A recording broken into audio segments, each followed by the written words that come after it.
Chicago was still dark when Daniel Brooks parked his sedan outside Sterling Tower. The single dad had spent the previous night repairing brakes at a neighborhood garage, but he needed better income for his daughter, Mia. Today, he was interviewing for a private driver position with billionaire CEO Victoria Sterling. Victoria had become famous for building Sterling Mobility into Chicago's fastest-growing transportation companies across the city. She had also become private after an accident left her paralyzed.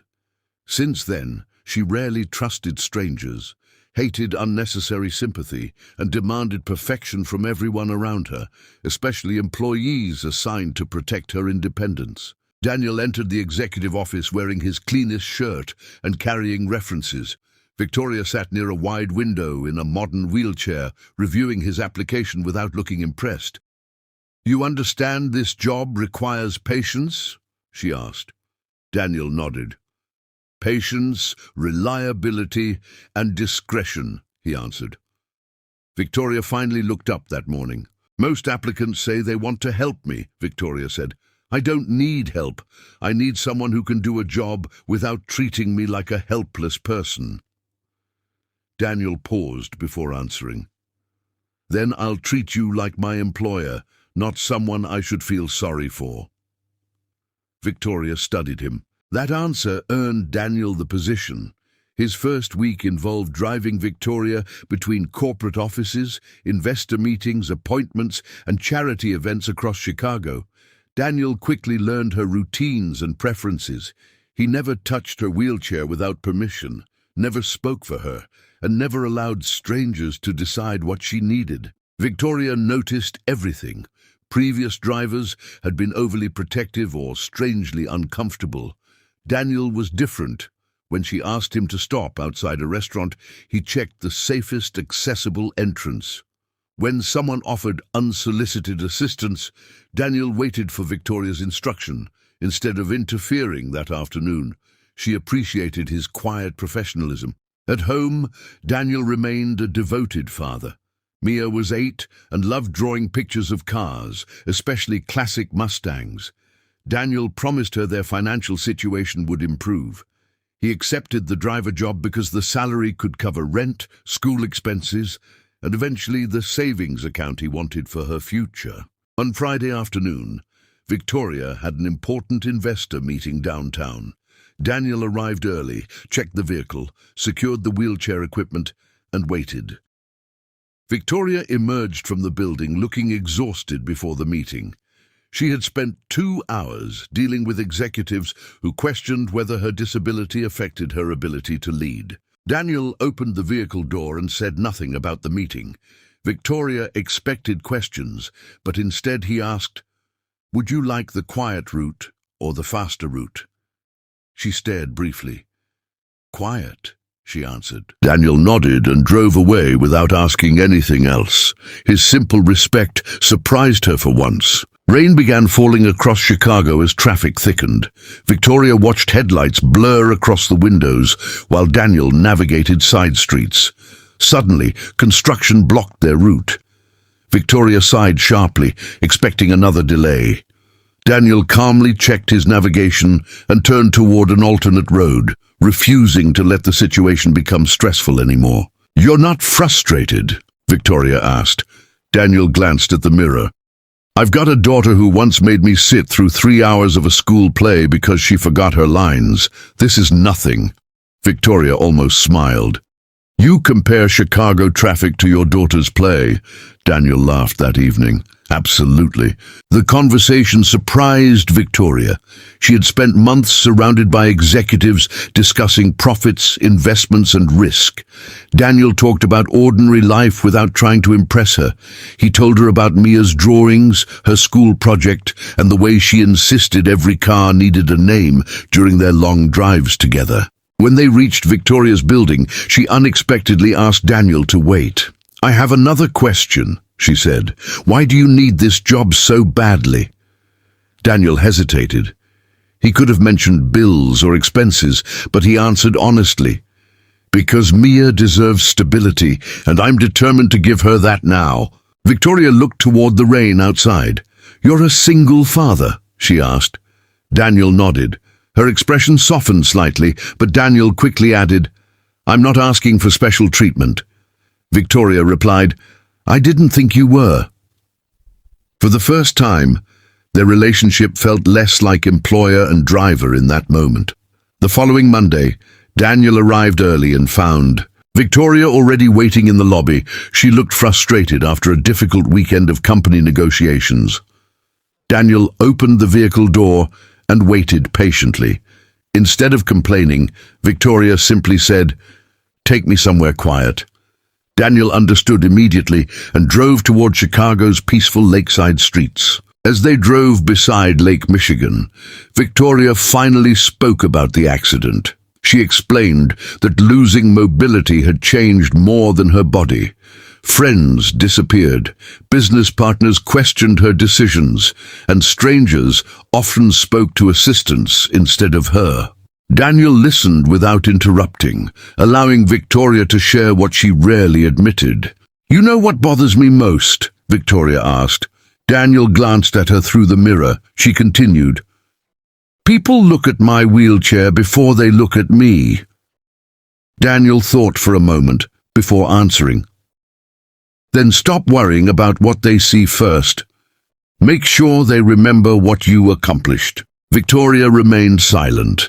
His words were simple, but they stayed with her.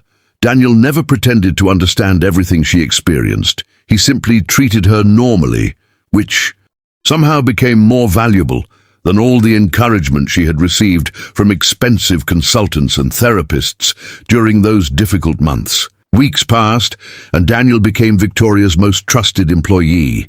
He learned which entrances were accessible, which routes avoided construction, and which restaurants had comfortable spaces for her wheelchair. Yet he never made decisions for her. He provided choices, then waited. Victoria began noticing how much independence his approach gave her. One afternoon, Victoria had to attend an important board meeting. Several executives privately questioned whether she could continue leading the company after her accident. Daniel drove her to the building and noticed her nervous expression. Before she entered, he simply said, "Remember, they hired your mind, not your legs." Victoria smiled unexpectedly. Inside the meeting, Victoria faced difficult questions. One executive suggested appointing another leader temporarily because investors might feel uncertain about her condition. Victoria calmly rejected the idea.